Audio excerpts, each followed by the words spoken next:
Yeah. Welcome back. Thank you. As I was, I'm not welcoming you back. You're welcome. As Aya said, it's our home stretch, and I'm sure you can see behind us on the screen, Artist of the Week is displayed for you. And we'll bring he, she, he, them. Human being. Human being. Sorry. Woman being. Woman being. Woman being. Woman being to you. Isoken Aruede is a performing artist and event compare with a background in creative media. She holds a degree in media and communication from the Pan-Atlantic University and has worked at Noah's Ark Agency.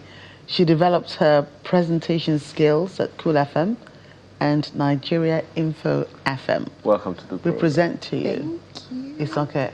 Thank you. No, I'm firing her now. how does it feel for an interviewer like yourself to be interviewed? All right. Very interesting, actually. It feels very interesting. I mean, I'm pretty much used to it being Being the a one public asking figure. questions. Okay. No, as in because I'm an artist, an actor, so I do get interviewed from time to time. So, How did you feel the first time? Yeah. the first time, You must have felt like you were in the wrong seat. no. Honestly, the very first time it was an interactive sort of quiz session. So I was just myself. I had a lot of fun with it. Yeah. So welcome to the program. Thank you so much. I don't know if I can say that you are transiting. Are you? Are you transiting from Radio hosting? presentation or broadcasting into performing artistry? Oh, well, that happened a long time ago. Okay. Yes, so it's been a successful transition. Okay. Yes. But, You're transitioned already. Done.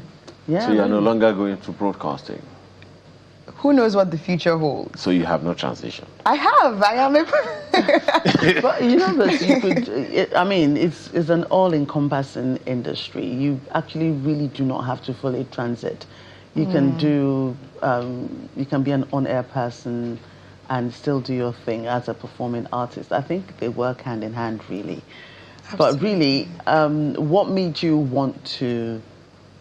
What made you fall in love with being with the performing arts and make that decision to transit from one profession in the industry to another? Well, I think there's just something very unique about performing arts. Being able to impact lives and become entirely different humans with the talents of music, dance, acting. I think it's supernatural to me. So I've always been very intrigued by theater, movies, things like that. And I think as much as I've dabbled into so many different media spaces, this one just feels like where I should be. Yeah, I think she had always been in love with the performing arts. She used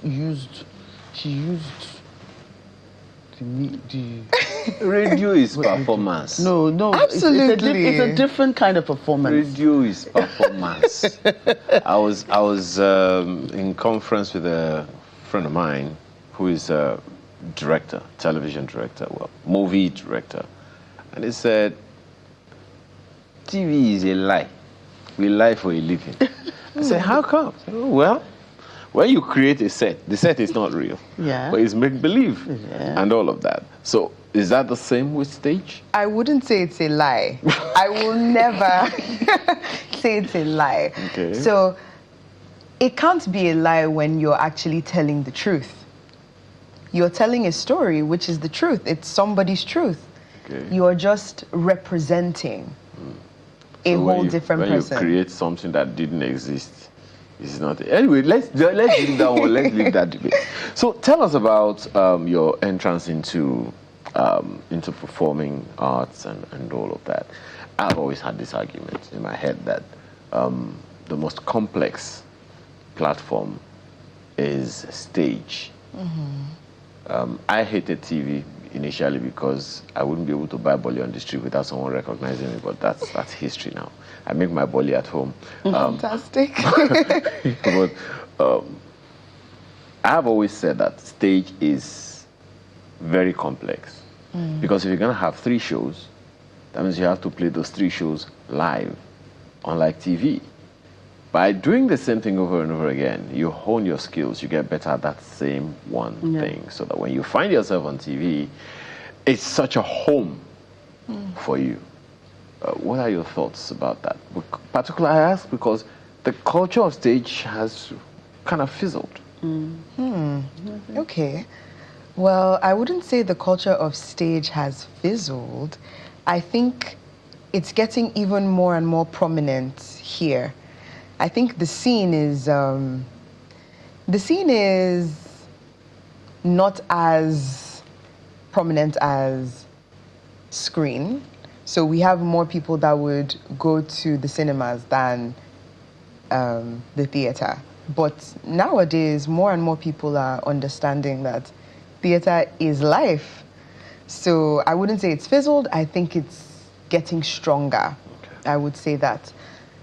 How did I get in there? That is a very interesting story.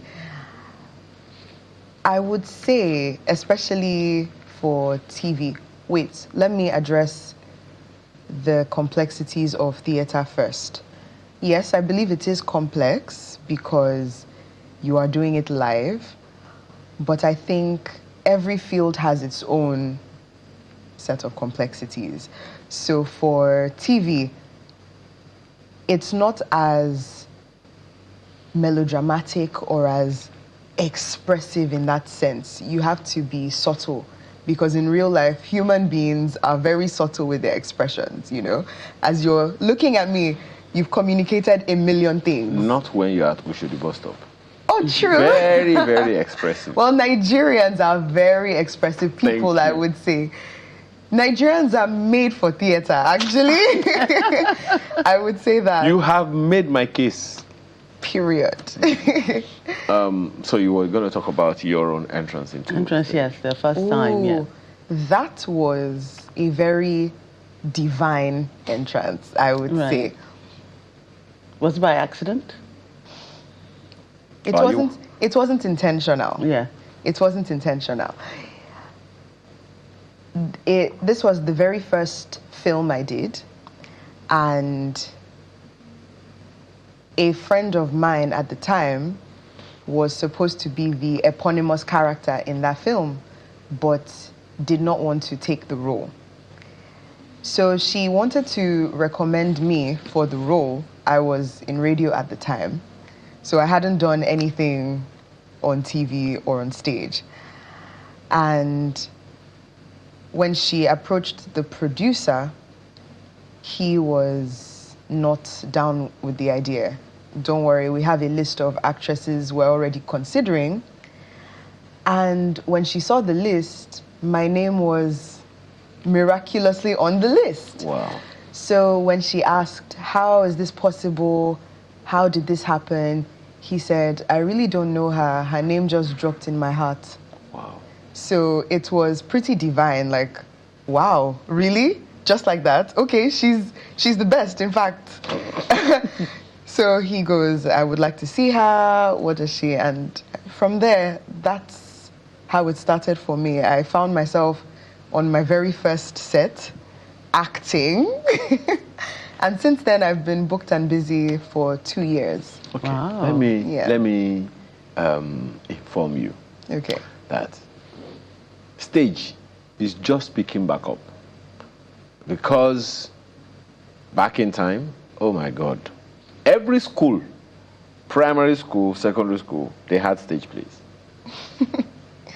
Yes. Today, I don't know, because I haven't been to any secondary school in a very long time. They still do. They still do, I promise. But I promise you, it's not like in those days. I was on stage. So I assure you, kidding. But so that's the report. But tell us about the what's it called? The disciple. The disciple. I almost said disciple. Oh my God. All right, so The Disciple is one of the most interesting stage plays I've been a part of. It tells the story of the Passion of the Christ in a very unconventional way. We have Jesus, who is a lawyer, Lord G, who is, of course, Lord God, and him and Jesus, who is Prince de Paz in our play, they are associates, you know. So it tells it in a very business setting, and it's done like The Apprentice, which is a game show. So we have two different teams who are competing for the role of the disciple, which is how we have teams in The Apprentice competing for the role of the apprentice. So yes, it's very interesting, very intelligently written. It's funny. It's funny. So yeah, I play Mary Aroma, who is a corporate baddie version of Mary Magdalene. So yes, it's pretty magical. There's music, there's dance. They're beautifully attractive suits. So yes. Okay, let's hear you. Let's hear you. And hear yourself.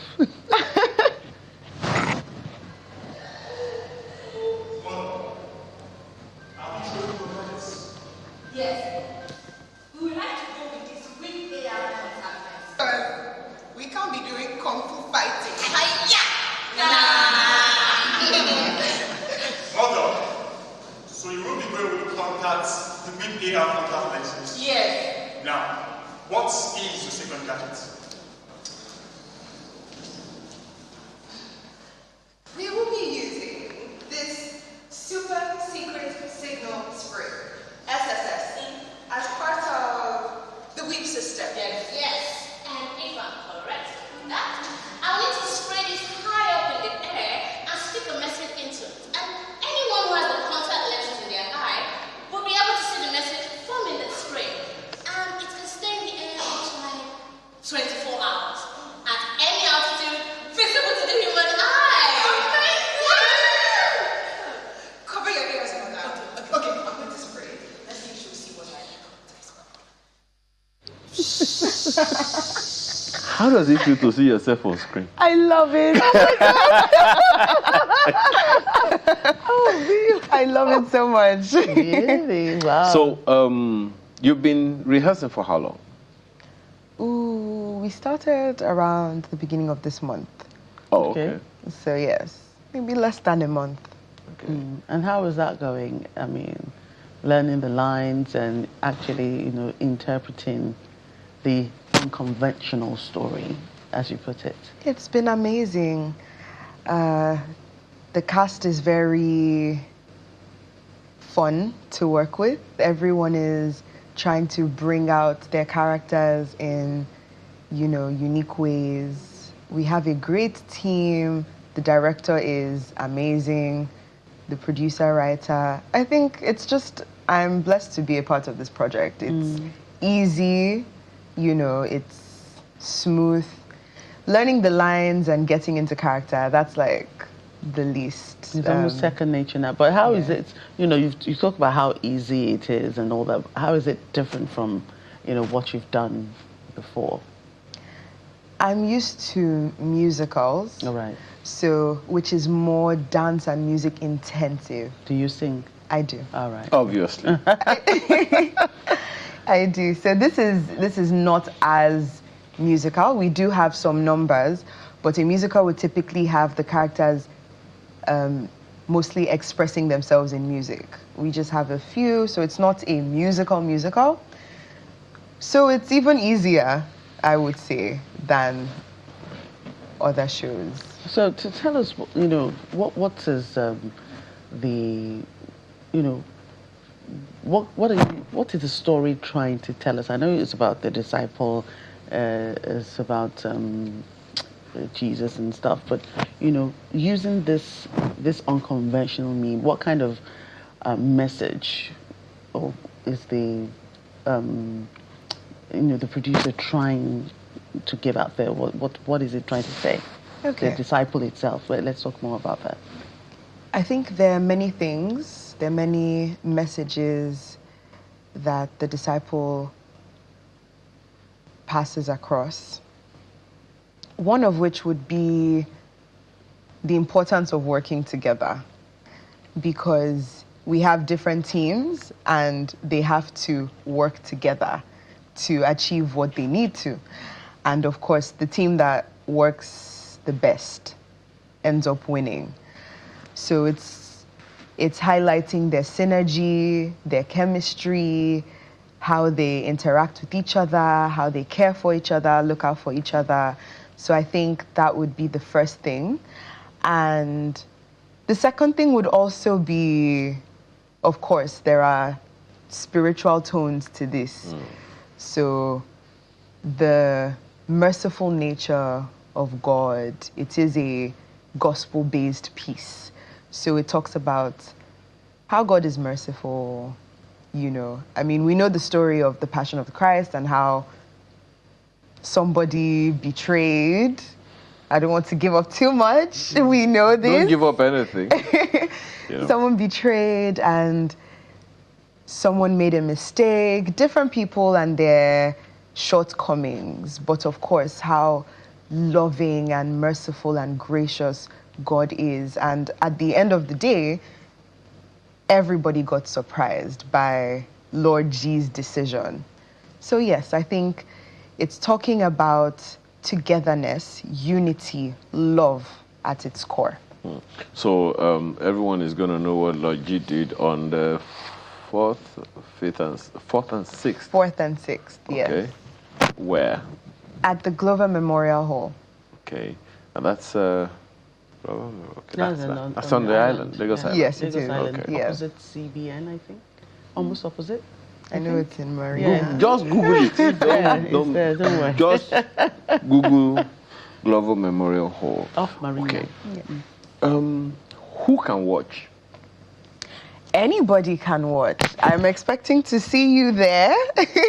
It's a very family-friendly show, so the entire family, whatever age or stage you are, even if you're not a Christian, there's so much you would learn, you would enjoy. It is hilarious and it's fun. So I think anybody that just wants a good time, anybody that loves a good show, loves the spectacular, would definitely want to see The Disciple. It's interesting that it is taking place on Good Saturday. Sorry, on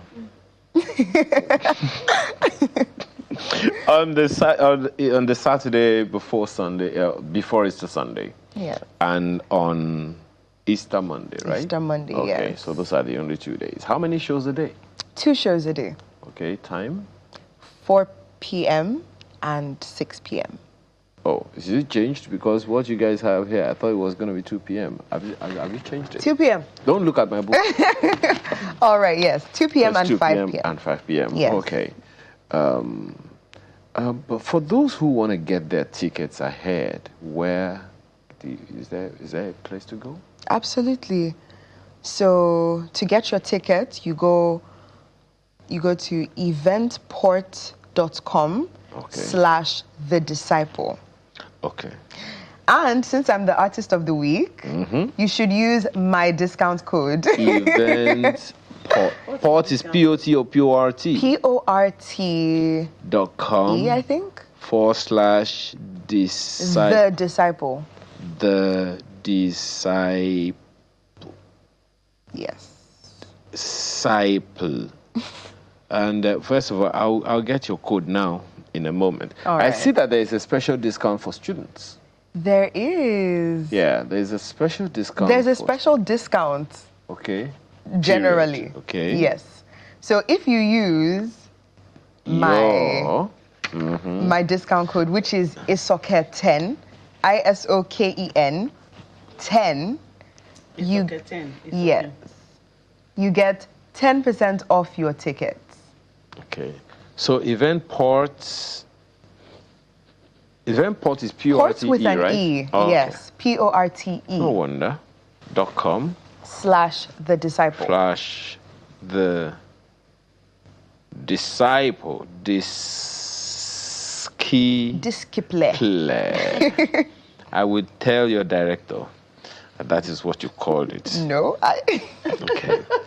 So you can easily do that. To buy, just say buy tickets, and then I can't find the. Anyway. You'll see it. Yes. I cannot find the local government for the special promo code. You can't find it. Don't worry, I will find it. I will look at it very, very well. So, great. Now, for those who are also thinking, and we ask this question all the time, particularly from artists. For those who, okay, so this is that's it right there on your screen.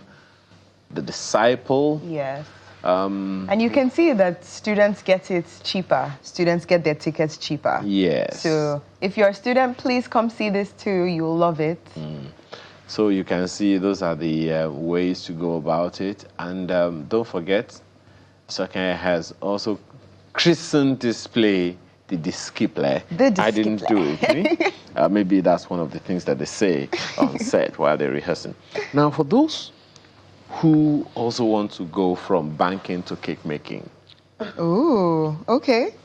It has happened before. And because I know someone it happened to. I know veterinarians. I know this banking to cake making. I have a practical example of it. I have no idea what I said, and I didn't know it ever happened. You said for those who want to move from banking to cake making. I have a personal how do you call it now? Example that of someone that went from banking to cake, and I kid you not. We are not. I even know someone too. We are not letting you go from broadcasting. In case you are thinking about going from broadcasting I'm saying to that there's someone that has gone from banking to cake making that I know. People transition all the time. Yes. You were just saying it for saying sake, but I know someone who did. Are we gonna get cake from that person? You'll be getting cake from that person. You just don't know. Oh, really? Yes, darling. I'm coming back to it. So, what would be your advice, particularly to young people who are lost right now as to what to do, where to go, what's the next move? What would be your advice? How easy was it for you to make the transition, and what would you advise anyone who is trying to do the same? Oh, that's so interesting. I would say, wherever you are, whatever you're doing, do it well, do it with all your heart. And for me, this was a leading. It was a calling. I'm not just here for the passion. I'm here for the impact. So that would also translate to whatever role I decide to take on. I cannot take on every single role. So I think one needs to know who they are. You need to know who you are and what value you want to offer, where your strengths lie and where your heart is calling you to. What likely distractions can make anyone to not see clearly where they should be? I would say comparison. Since we're talking about young people, it's innate for a young person to compare themselves to everyone around. I think that would definitely be a major distraction. Other people are doing it like this. Other people look like this. I think I should follow suit. I think it's so important for anybody, wherever you are in life, to be comfortable with your identity. And I think that will guide you to where you need to go, which is what happened for me. Yes, I attended a women's leadership empowerment program yesterday by the Rise people, and Rise Beyond Limits. That's the organization, and and that's what came need to have a vision. You need to be able to push, be out there, put yourself out there as a woman, especially. And the sky is your limit. Well, Absolutely. we can only thank you for coming. Thank you so much for having She's me. just about to grow her wings. Ooh, I love to see that. Isoken Aruede, performing artist and event compare. Thank you so much for your time Thank today, you and so wish much. you the best Thank as you take on this flight. Into the sunrise. Oh yeah, that's a lovely line. Right? Into the sunrise. Into the sunrise. Well, she plans to steal that line, but she has to give credit to Isoken Aruede. Thank you so much for being a part, for allowing us to be a part of your morning. The news is on the hour. Amaya Makinde, enjoy the rest of your weekend. Bye. Oh, she's Joke Rogers, by the way. Oh, She yes. comes out. Bye. Bye, everyone. See you next time.